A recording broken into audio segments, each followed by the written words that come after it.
Hi, my name is Priya. I'm originally from India.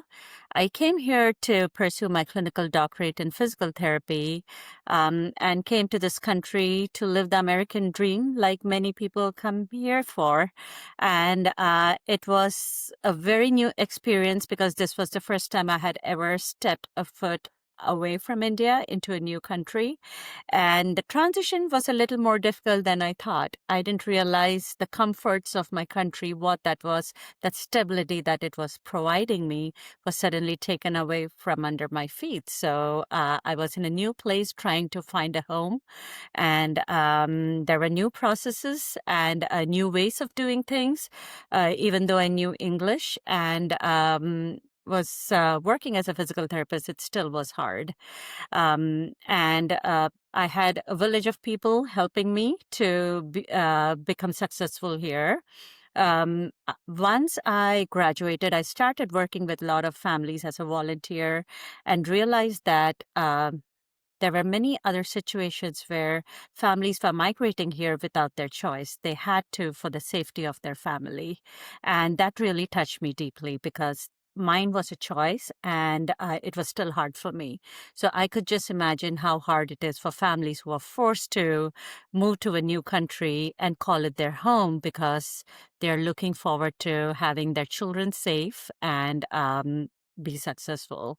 So I founded an organization called Grassroots Projects to support immigrant and refugee children and support these families. I think one of the things that really story that touched me deeply was I was in a tabling event and this lady from Afghanistan came and asked me for diapers. And she said that she was a surgeon back home with two houses and she was the one who used to donate and give. And overnight, her situation changed where she's now having to ask for diapers from me.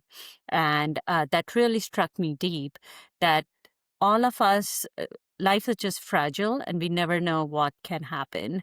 But they made this difficult journey here because they were looking to protect their children, their family. And they were ready to work hard to rebuild their futures for their children. What has always inspired me working with so many families is even though they are going through a difficult time, you can see how hopeful they are. They're ready to dream again. The resilience of human in any situation just shines so brightly, even during their tough situations. And all they want, like many of us, is for their children to thrive and succeed. And these children are actually going to be our future. And when they come with this diversity of thought and diversity of culture, it's just the fabric of United States was made with that. And I think that we need to be inspired by these people who are making this difficult journey and still ready to work hard, start afresh, and make America their home and make sure their kids are going to be successful, giving, and citizens of this new country, which they're going to call it their home.